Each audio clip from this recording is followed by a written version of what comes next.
झुंजार SC37 news Osmanabad Dharashiv येथील बसस्थानकाला आले तळ्याचे स्वरूप। धाराशिव उस्मानाबाद बसस्थानकाचे बरेच काम शिल्लक असताना जिल्ह्याचे पालकमंत्री तथा परिवहन मंत्री प्रताप सरनाईक यांनी मोठा गाजावाजा करून बसस्थानकाचे लोकार्पण सोहळा अर्थात उद्घाटन 1 मे 2025 रोजी करण्यात आले आणि आजही या ठिकाणी MIDC द्वारे रस्त्याचे काँक्रिटीकरण करणे सुरू आहे। यातील एक बाजू पूर्ण झाली असून दुसऱ्या बाजूचे काम सध्या सुरू आहे।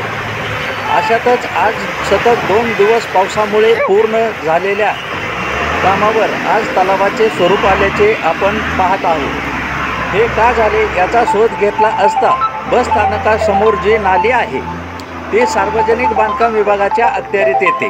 ती नाली पूर्णपणे जमीनदोस्त झालेली आहे आणि यामध्ये विजेच्या तारेला अडथळा करणाऱ्या झाडाच्या फांद्या विद्युत महावितरण कंपनीने तोडून टाकलेल्या आहेत व नगर परिषद याकडे पूर्णपणे साफसफाईचे दुर्लक्ष करते आणि याकडे डुंकूनही पाहत नाही आणि सफाई न केल्यामुळे या पाण्याचा निचरा होण्यासाठी वाटच नाही। या ठिकाणी छोट्या व्यावसायिकांनी अतिक्रमण करून या नालीतच कचरा टाकला जातो।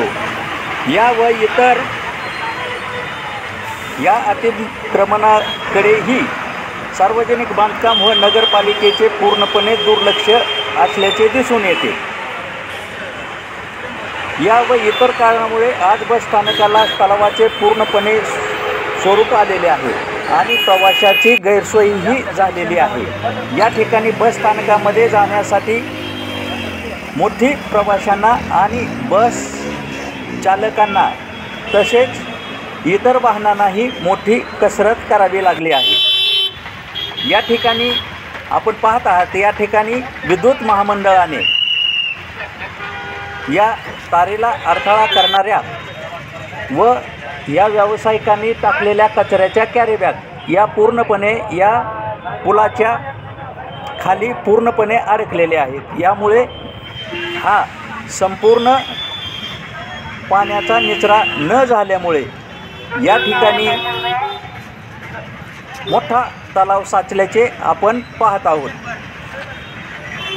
या सर्व प्रकाराची पाहणी केली असता मी स्वतः झुंजार SC37 न्यूज उस्मानाबाद या यूट्यूब चॅनलचा मुख्य संपादक आप्पासाहेब शिरसाटे यांनी प्रत्यक्ष आगारप्रमुखाची भेट घेऊन सफाईकरिता नगर परिषद यांना नाली सफाई करण्याविषयी पत्र देण्याची सूचना केली व सफाई विभागातील कंत्राटदार यांच्या शहरामध्ये काम करत असलेल्या सुपरवायझर यांना फोनवरून संपूर्ण या परिसराची व परिस्थितीची कल्पना देऊन पूर्ण नाली साफ करा व प्रवाशाची गैरसोय दूर करण्याविषयी फोनवर मी स्वतः सूचना केलेली आहे। या परिस्थितीला सार्वजनिक बांधकाम विभाग यावरून या आजच्या बसस्थानकामधील परिस्थितीला सार्वजनिक बांधकाम विभाग, नगर परिषद व